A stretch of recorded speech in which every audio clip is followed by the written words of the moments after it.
నమస్కారం, వార్తలకు స్వాగతం. ముందుగా ముఖ్యాంశాలు. దేశంలో టెక్స్టైల్ రంగం అభివృద్ధికి కేంద్రం అనేక చర్యలు తీసుకుంటుందని కేంద్ర ఈశాన్య రాష్ట్రాల అభివృద్ధి శాఖ సహకార శాఖ సహాయ మంత్రి బిఎల్ వర్మ స్పష్టం. విజయవాడలో మహిళలకు వైఎస్సార్ ఆసరా వేడుకలు ఎమ్మెల్యే మల్లాది విష్ణు.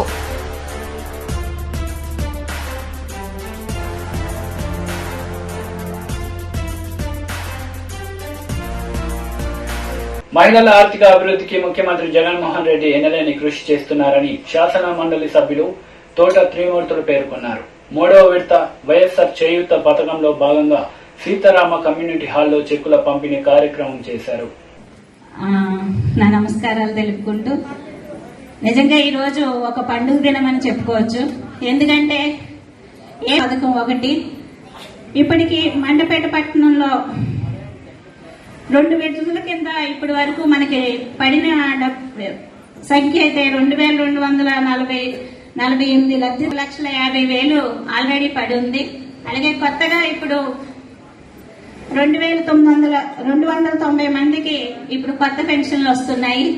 మొత్తంగా 2,538కి గాను 4,75,87,500 రూపాయలు మన ఖాతాలో జరగడం జరిగింది. 4 విడతల్లో కనుక చూసుకుంటే 75,000 చెప్పిన మహిళలందరి ఖాతాల్లో కూడా పడడం జరుగుతుంది. బటన్ నొక్కగానే జగన్మోహన్ రెడ్డి గారు మన మహిళలకు ఎంత కూడా కలుపుకుంటే మిగిలిన 6 పథకాలు అంటే ఇళ్ల పట్టాలు, ఇళ్ల నిర్మాణాలు, సంపూర్ణ పోషణం, గోరు ముద్ద, విద్యాకాలుక, జగనన్న తోడు అనే ఈ 6 పథకాలు కూడా నాన్ జీవీ పథకాలు కూడా కలుపుకుంటే జగన్మోహన్ రెడ్డి గారు కుప్పో నియోజకవర్గంలో ప్రారంభించడం జరిగింది. దానికి అనుకూలంగా ఈరోజు ఉదయం కపిలేశ్వరం మండలంలో ఏర్పాటు చేసాం, ఇప్పుడు ఈ టౌన్ లో ఏర్పాటు చేసాం. మరి ఈ కార్యక్రమానికి వచ్చినటువంటి పెద్దలు పట్టాభి గారు, మరి మున్సిపల్ చైర్పర్సన్ గారు రాణి గారు, అదేవిధంగా రాజ్బాబు గారు, ఇతరులు గారు, మరి వైస్ చైర్మన్ గణేష్ గారు పేదవాళ్ళ కోసం ప్రజల కోసం పనిచేస్తుంటాయి. ఆ పనిచేసేటువంటి ప్రభుత్వాలు ఓట్ల కోసం పనిచేస్తున్నాయా లేకపోతే నిజాయితీగా పేదవాళ్ళ కోసం పనిచేస్తున్నాయా అనేటువంటిది మాత్రం మీరు అందరూ గమనించాల్సినటువంటి అవసరం ఉంది ప్రజలకి. ఎందుకంటే కేవలం 5 సంవత్సరాల ముందు 2014లో హామీ ఇచ్చి ఆ హామీలు అమలు పరిచింది 2018 తర్వాత మాత్రమే అమలు జరిపారు తప్పితే, ఒక 6 నెలలు సంవత్సర కాలం ఉందనగా అమలు జరిపారు తప్పితే ముందు నుంచి అమలు జరపలేదు. అదేవిధంగా జగన్మోహన్ రెడ్డి గారు కూడా హామీలు ఇచ్చాడు, మేనిఫెస్టోలు ఇచ్చారు, నవరత్నాల పథకాలు అమలు జరుపుతానని చెప్పారు. మరి 2019 ఎన్నికల్లో ఆయన ముఖ్యమంత్రిగా ప్రమాణ స్వీకారం చేసిన తర్వాత 5 సంవత్సరాల టైం ఉంది, ఇంకా 2024 వరకునే గత ప్రభుత్వం చేసినటువంటి విధమైనటువంటి పరిస్థితి ఉండాలి. కానీ అలా చేయలేదు జగన్మోహన్ రెడ్డి గారు. ఎన్నికల్లో గెలిచి ముఖ్యమంత్రిగా ప్రమాణ స్వీకారం చేసినటువంటి మరుక్షణమే ఈ ప్రజలకు మేలు చేసేటువంటి నవరత్నాల పథకాలు ఏదైతే చెప్పారో వాటిని అమలు జరిపేటువంటి కార్యక్రమంలో ఆయన ఉన్నారనేటువంటిది ఈ సందర్భంగా మీకు మనవి చేస్తున్నాను. మీరు అదేవిధంగా మీరు ఇప్పుడు సోదరిమణులు చెప్పారు, ప్రభుత్వం ఇచ్చేటువంటి పథకాల వల్ల, జగన్మోహన్ రెడ్డి గారు ఇచ్చేటువంటి పథకాల వల్ల ఏ విధంగా లబ్ధి పొందుతున్నాం అనేటువంటిది వాళ్ళు స్వయంగా వాళ్ళ అనుభవంతో చెప్పారు. బాబా అనుభవంతో చెప్పారు. మీరు ఒక్కసారి ఇక్కడ గమనిస్తే గత ప్రభుత్వానికి దీనికి ఎంత వ్యత్యాసం ఉందనేటువంటిది. గత ప్రభుత్వంలో ఎవరినైనా లబ్ధిదారులు ఎంపిక చేయాలంటే, ఎందుకంటే మీరు ఇక్కడ చాలా రోజుల నుంచి ఇక్కడ పుట్టి పెరిగిన టీడీపీ జాతీయ అధికార ప్రతినిధి నసీర్ అహ్మద్ మీడియా సమావేశం నిర్వహించారు. ఈ సందర్భంగా పలు అంశాలపై ఆయన మాట్లాడారు. 1,32,000 కోట్లకు తీసుకుని వెళ్ళినటువంటి ఈ ప్రభుత్వం రోజువారీ ఖర్చులకు ఆ డబ్బులను అప్పులు తీసుకొని వచ్చి వాడుకుంటూ ఈరోజు రాష్ట్రంలో ఆర్థిక దివాలా తీసేటువంటి పరిస్థితులను ప్రజలు గమనిస్తా ఉన్నారని చెప్పి మేము చెప్తా ఉన్నాం. ముఖ్యంగా ఎందుకంటే కాగ్ లాంటి సంస్థలు కూడా అనేక పర్యాయాలు ఈ ప్రభుత్వాన్ని నిలదీసినటువంటి పరిస్థితులు ఉన్నాయి. ముఖ్యంగా 6,32,000 కోట్ల రూపాయలు అప్పుగా చేసినటువంటి ఈ ప్రభుత్వం ఎక్కడ కూడా ప్రజా అవసరాలకు గాని ప్రజలకు ఆర్థికంగా వెసులుబాటు కల్పించేటువంటి కార్యక్రమాలకు పెట్టకుండా కేవలం రోజువారీ ఖర్చుల కోసం 1,000 కోట్ల రూపాయల అప్పులు తీసుకొని వచ్చి ఈ రాష్ట్రాన్ని అధోగతి పాలు చేస్తున్నటువంటి తీరును రాష్ట్రంలో ఉన్నటువంటి మారుమూల వ్యక్తి కూడా ఈరోజు ఆలోచించేటువంటి పరిస్థితి కనిపిస్తా ఉన్నాయి. సగటున ప్రతి వ్యక్తి మీద కూడా దాదాపు 70 నుంచి 80 వేల రూపాయలు పుట్టబోయేటువంటి ఏదైతే బిడ్డ ఉన్నాడో ఆ బిడ్డ మీద కూడా 80 వేల రూపాయల అప్పు ఈరోజు ఈ రాష్ట్ర ప్రభుత్వం మోపుతున్నటువంటి పరిస్థితులు కనిపిస్తా ఉన్నాయి. ముఖ్యంగా మనం అందరం కూడా చూసుకుంటే రాష్ట్రంలో ఏదైనా ఆర్థికంగా ఏదైనా అభివృద్ధి సాధిస్తా ఉన్నామా అని చెప్పి ఒక్కసారి గణాంకాలను లెక్కలు చూస్తా ఉంటే చాలా విచిత్రంగా ఉంది. ఎందుకంటే మనందరం కూడా చూస్తా ఉన్నాం రాష్ట్రంలో ఆర్థిక పరిస్థితులు ఏదైతే స్థిరధరలతో స్థూల ఆదాయాన్ని ఒక్కసారి గమనిస్తే 2017 నుంచి 2022-21 ఆర్థిక సంవత్సరం వరకు ఒక్కసారి గమనిస్తే రాష్ట్ర స్థూల ఆదాయం ఈ ప్రభుత్వం మాటలు చెప్తా ఉంది. ఎందుకంటే బుగ్గన గారి బొంకు మాటలు ఎలా ఉన్నాయంటే 11.06% అభివృద్ధి ఉందని చెప్పి చెప్తున్నటువంటి మాటలు ఒక పక్కన ఉంటే నిజంగా గణాంకాలు చూస్తే విచిత్రంగా ఇవి దాదాపు 8% వరకు కూడా చేరలేనటువంటి పరిస్థితులు ఈరోజు రాష్ట్రంలో స్థూల ఆదాయ పరిస్థితులు ఉన్నాయి. ఒక పక్కన అప్పులేమో పెరిగిపోతా ఉన్నాయి, ఒక పక్కన స్థూల ఆదాయం తగ్గిపోతా ఉంది. ఈ ప్రభుత్వం మాటలు ఎలా ఉన్నాయంటే 2019-20 2020-21 సంవత్సరానికి సంబంధించి ఆర్థికంగా ఆక్వా గాని చేపల గాని ఏదైతే ఎగుమతులు ఉన్నాయో దాదాపు 40% పెరిగినాయని, రాష్ట్రానికి వ్యాపారం విపరీతంగా పెరిగిపోయిందని చెప్పి గణాంకాలు చెప్తున్నటువంటి ఈ ఆర్థిక మంత్రి బుగ్గన గారు, నేను అడుగుతా ఉన్నాను, కరోనా మహమ్మారిలో దేశంలో ఆక్వా రంగం పూర్తిగా దెబ్బతినిపోయి ఆక్వా రైతులందరూ కూడా రోడ్ల మీద పడేటువంటి పరిస్థితులు ఉన్నప్పుడు ఈ రాష్ట్రంలో ఎక్కడ మీకు 40% అభివృద్ధి సాధించారని చెప్పి నేను బుగ్గన గారిని సూటిగా అడుగుతా ఉన్నాను. అయ్యే బుగ్గన గారి ఏదైతే బోకు మాటలు ఉన్నాయో ఆ బోకు మాటలతో రాష్ట్ర శాసనసభలో ఈ ముఖ్యమంత్రి మాట్లాడడం చాలా విచిత్రంగా కనిపిస్తా ఉంది. ఇంకో పక్కన ఏదైతే అప్పులున్నాయో రాష్ట్రంలో ఎప్పుడు లేనటువంటి విధంగా ఏదైతే నికరంగా అప్పులు చేయడంతో పాటు గ్యారంటీ లేనిటువంటి అప్పులు గతంలో 9-10 వేల కోట్లు ఉన్నటువంటి గ్యారంటీ లేని అప్పులు ఈరోజు దాదాపు 70,000 కోట్ల రూపాయల గ్యారంటీ లేని అప్పులు తీసుకున్నటువంటి దౌర్భాగ్య పరిస్థితిలో ఈరోజు రాష్ట్రంలో ఆర్థిక పరిస్థితి ముందుకు సాగుతా ఉంది. ఒక పక్కన సామాన్యుడు రోజువారీ కూలీ చేసుకునేటువంటి వ్యక్తి గాని సామాన్యంగా తన జీవనాన్ని గడుపుకోవడానికి ఎన్ని రకాల ఇబ్బందులు పడుతున్నటువంటి పరిస్థితులు ప్రజలందరూ కూడా గమనిస్తా ఉన్నారు. విజయవాడ సెంట్రల్ నియోజకవర్గం వైఎస్ఆర్ ఆసరా పథకం కార్యక్రమాన్ని MLA Malladi Vishnu, deputy mayor Sailaja, 36వ డివిజన్ కార్పొరేటర్ శిరీష ఈ కార్యక్రమాన్ని ప్రారంభించారు. విజయవాడ సెంట్రల్ నియోజకవర్గం వైఎస్ఆర్ ఆసరా పథకం కార్యక్రమాన్ని MLA Malladi Vishnu, deputy mayor Sailaja, 36 division corporator Sirisha ఈ కార్యక్రమాన్ని ప్రారంభించారు. ఈ సందర్భంగా పేద ప్రజలకు మరియు మహిళా అక్క చెల్లెమ్మలకు అండగా ఉంటూ సంక్షేమ పథకాలు అమలుపరిచి అర్హత ఉన్న ప్రతి ఒక్కరికి అందించిన ఘనత జగన్మోహన్ రెడ్డికే సాధ్యమైందని కొనియాడారు.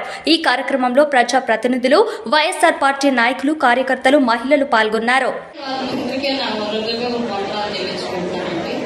ఎందుకంటే ఈ చేనేత పథకం వచ్చినప్పుడు మేము ఫస్ట్ సారి, రెండోసారి, మూడోసారి మరి మాకు ఎంతగానో మేము అంటే చేతులు రెక్కల కష్టాల మీద మేము బ్రతుకుతున్న వాళ్ళము. మాకు ఏ ఆస్తి అంతస్తులు ఏమీ లేని వాళ్ళం. అయితే మాకు మరి ఈ చేనేత మాకు చాలా మరి ఆశ్రయంగాను, ఆదరణగాను మాకు చాలా మరి ఆశించి ఉందండి. మరి ఈ చేనేత పథకం పెట్టి ఇలాగా మహిళలందరికీ కూడా ఎంతో ఆయన మరి జగన్మోహన్ రెడ్డి గారు చేస్తున్న ఈ యొక్క కార్యక్రమాలు కూడా ఆయనకి మరి హృదయపూర్వకమైన వందనాలు చెల్లించుకుంటున్నారండి. మరి ఈ చేయూత పథకానికి కూడా మరి వాలంటీర్సే కానీ ఇన్ఛార్జే కానీ మరి మధురనగర్ పసుపుతోట ఏడలేదండి ఇన్ఛార్జి గారు మరి నీరజ గారు మరి మాకు దగ్గరగా మరి తెలియపోయినప్పటికీ కూడా వాళ్ళు పద్దాక వచ్చి మాకు దగ్గరికి మీకు తెలియపోయిన వాళ్ళు చేసి మాకు అన్ని కూడా హెల్ప్ చేసే ఉన్నారండి. వాళ్ళకు కూడా హృదయపూర్వకమైన వందనాలు చెల్లించుకుంటున్నామండి. కొంచెం మీ సైడ్ నుంచి కూడా మీరు కూడా అడగాల్సినటువంటి బాధ్యత మీ అందరి మీద కూడా ఉన్నది అని చెప్పి సాధారణంగా నేను మనం చేస్తాను. ఎందుకంటే ఏ రాష్ట్రంలో కూడా లేనటువంటి మంచి పరిపాలన ఉన్నాయి, అవినీతి లేనటువంటి పరిపాలన ఉన్నాయి, మధ్యవర్తులకు అవకాశం లేనటువంటి పరిపాలనని అందిస్తున్నటువంటి ముఖ్యమంత్రి వైఎస్ జగన్మోహన్ రెడ్డి గారు అని చెప్పిన సందర్భంగా నేను చెప్తాను.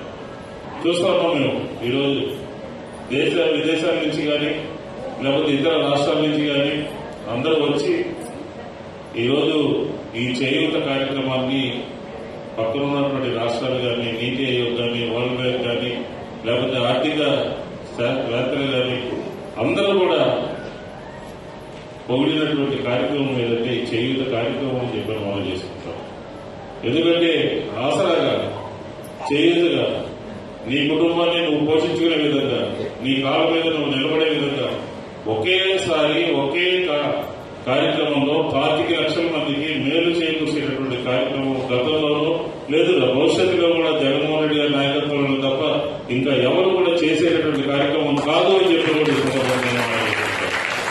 ఒక వ్యక్తి కుప్పం వెళ్ళి అక్కడ డబ్బులు వేయాలి అని చెప్పి ఈ కార్యక్రమానికి శ్రీకారం చుడితే ఈ రాష్ట్రంలో ఉన్నటువంటి 175 నియోజకవర్గాల్లో ఉన్నటువంటి 26 లక్షల మంది అక్కచెల్లెలకి ఏకంగా ఒకేసారి లబ్ధి రాష్ట్ర కార్మిక శాఖ మంత్రి మల్లారెడ్డి బోడుపల్, పిడ్జాదిగూడ, గట్కేసర్ మున్సిపాలిటీల పరిధిలలో పలు ప్రాంతాలలో బతుకమ్మ చీరలను పంపిణీ చేశారు. ఆ పండుగకు అక్కలకు కానీ అత్తలకు కానీ కోడళ్లకు కానీ ఆడబిడ్డలకు కానీ ప్రతి ఒక్కరికి కూడా ఒక ఆనావాతి చీర పెట్టాలని చెప్పి పెద్ద ఎత్తున 300 కోట్ల రూపాయలతోటి కోటి చీరల పైన మన తెలంగాణని మన సిరిసిల్లల్ని అవన్నీ కూడా తయారు చేసి తెలంగాణ రాష్ట్రం అంతా కూడా ప్రతి ఊర్లో ప్రతి గ్రామంలో కూడా పంపిణీ కార్యక్రమం చేస్తున్నాడు. అదంతా కూడా మన సీఎం కేసీఆర్ గారు.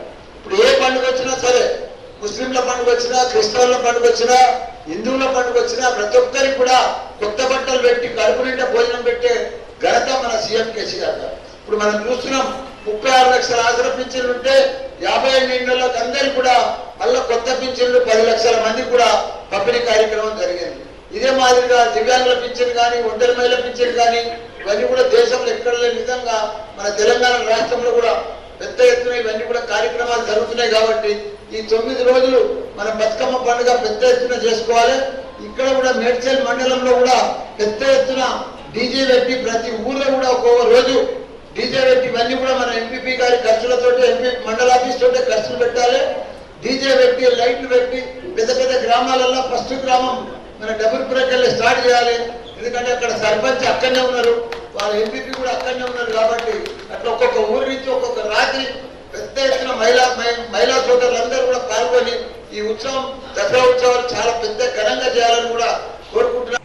కేంద్ర హోంశాఖ మంత్రి అమిత్ షా 2 రోజుల బీహార్ పర్యటనలో భాగంగా నిన్న కిషన్ గంజ్ లో 4 బోర్డర్ అబ్జర్వేషన్ పోస్టర్లను ప్రారంభించారు. सभी लोग बहुत सौभाग्यशाली है कि हम उस वर्ष में हैं जिस वर्ष को आजादी के अमृत महोत्सव के रूप में जाना जाता है। सैकड़ों सालों की गुलामी को लाखों लोगों के बलिदान के बाद और विशेषकर 1857 से लेकर 1947 तक के 90 साल के संघर्षपूर्ण स्वातंत्र संग्राम के बाद जब देश आजाद हुआ तब अनेक लोगों के मन में ढेर सारी अपेक्षाएं थी, स्वप्न थे। बदलती हुई दुनिया में देश अपने भूतकाल के अनुरूप फिर से एक बार विश्व के सर्वप्रथम स्थान पर बैठेगा, ऐसा स्वप्न देखकर कई लोग हंसते हंसते फांसी के मंच पर चढ़ गए। 17 साल का खुदीराम बोझ हो या 23 साल का सरदार भगत सिंह हो, किसी ने ये नहीं सोचा था कि मेरे जीवन में बाकी क्या बचा है। इन्होंने ये सोचा था कि मेरे बलिदान से अगर इस देश को आजादी मिलती है तो मेरे जीवन में मेरा कुछ नहीं बचा। और ऐसे बलिदानियों के बलिदान से ये देश आजाद हुआ। 75 साल तक की यात्रा हमने बड़े गौरव के साथ समाप्त की। हमारी गति पर कोई सवाल उठा सकता है, कोई कहेगा कम गति से आगे बढ़ेंगे, कोई कहा ज्यादा गति से आगे बढ़ेंगे। जिसके हाथ में देश की जनता ने शासन दिया वो सभी ने अच्छा किया है। मगर अभी आजादी के 75वें साल में बहुत बड़ी घटना हुई है, मैं आपको बताना चाहता हूं। अर्थतंत्र की तालिका में 2014 में हमारा देश 11वें स्थान पर था और आज आजादी के अमृत महोत्सव में वो 5वें स्थान पर है। जैसे को आने को वो 7वें स्थान से 6ठे स्थान पर भी आया, मगर वो इतना महत्वपूर्ण नहीं है। 5वें स्थान पर जब हम आए हैं तो 5वां स्थान इंग्लैंड का था, उससे आगे बढ़कर हम 5वें।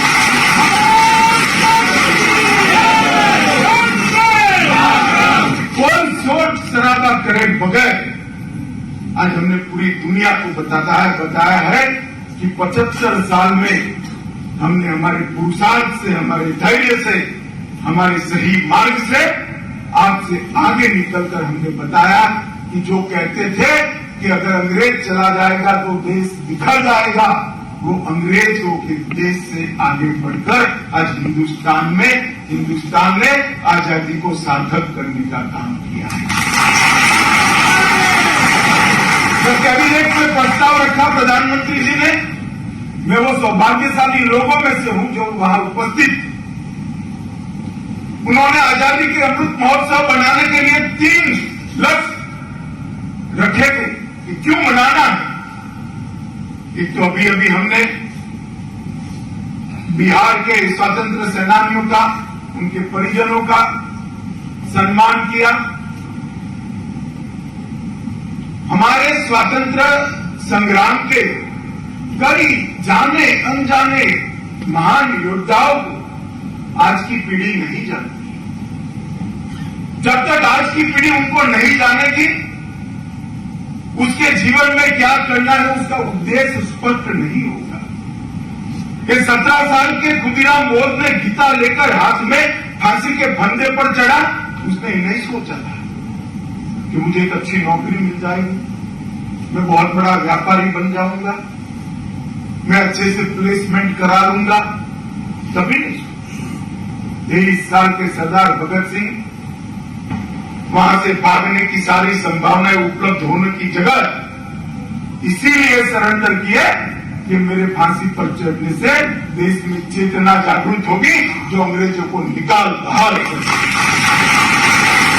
जब तक इतिहास को देश का युवा नहीं जानता, और ऐसे अनेक पात्र है हमारे। मैंने अभी दसम गुरु का और उनके साहबजादों का नाम दिया, माता गुजरी का नाम दिया। ये बिहार की भूमि पर ही वीर बाबू कुंवर सिंह थे। सन 57 की क्रांति में 7 बार अंग्रेजों को हराने वाला 85 साल का वो वीरा पराक्रमी थे। जब गंगा पार करते हुए इसके हाथ में गोली लग गई, अपने दाहिने हाथ से बाया हाथ काट दिया कि अब एक निकम्मा हो गया मेरा हाथ, भारत माता के काम में नहीं आएगा। और लड़ता रहा और अंतिम सांस तक देश को आजाद कराने का प्रयास किया।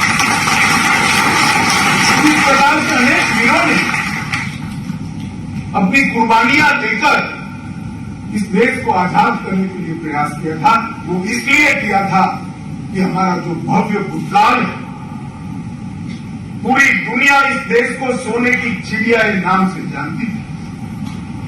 तक्षशिला, विक्रमादित्य और नालंदा में विश्व भर के लोग मेडिकल साइंस, इंजीनियरिंग की तकनीक वेद, उपनिषद और विश्व भर की भाषाओं का व्याकरण पढ़ने के लिए आते थे।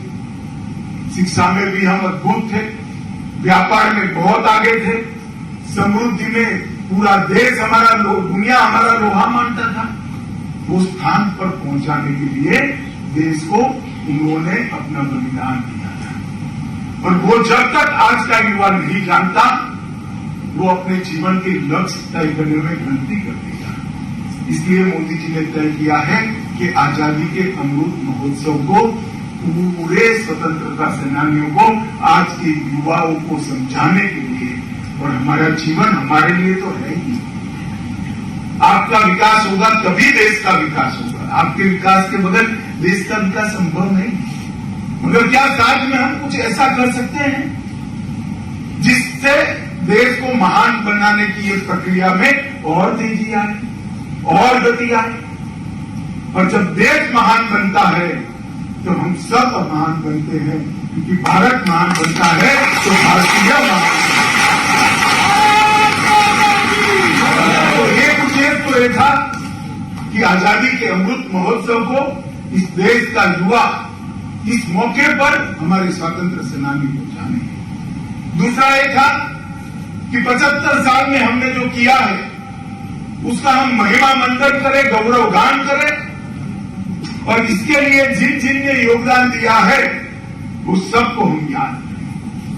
हम जब यहां आजाद हुए सुई नहीं बनाते थे, मंगल ग्रह तक यान भेजने का वाला भारत बन चुका। దేశంలో టెక్స్టైల్ రంగం అభివృద్ధికి కేంద్రం అనేక చర్యలు తీసుకుంటుందని కేంద్ర ఈశాన్య రాష్ట్రాల అభివృద్ధి శాఖ సహకార శాఖ సహాయక మంత్రి బిఎల్ వర్మ అన్నారు। क्या क्या लोगों ने वायदे किए थे और क्या क्या हमारी योजनाएं हैं, ये भी मंच से चर्चा हुई। तब मैं कहना चाहता हूं, ये टेक्सटाइल की सोसाइटी जिन्होंने टेक्सटाइल के क्षेत्र में यहां पर अपने को बहुत आगे करने का काम किया है, ये सहकारिता मंत्रालय, जिसे कोऑपरेटिव मंत्रालय कहते हैं, ये कोऑपरेटिव मिनिस्ट्री भारत सरकार में माननीय प्रधानमंत्री मोदी जी ने इसकी जरूरत को समझकर बनाने का काम किया। और ये मंत्रालय भारत सरकार के सबसे शक्तिशाली मिनिस्टर, ताकतवर मिनिस्टर अमित भाई साहब को दिया। अमित भाई साहब पर 2 मंत्रालय है, होम है और कॉम्पिटिव। వార్తలు ముగించే ముందు ముఖ్యాంశాలు మరోసారి। దేశంలో టెక్స్టైల్ రంగం అభివృద్ధికి కేంద్రం అనేక చర్యలు తీసుకుంటుందని కేంద్ర ఈశాన్య రాష్ట్రాల అభివృద్ధి శాఖ సహకార శాఖ సహాయ మంత్రి బిఎల్ వర్మ స్పష్టం। విజయవాడలో మహిళలకు వైఎస్సార్ ఆసరా వేడుకలు, ఎమ్మెల్యే మల్లాది విష్ణు।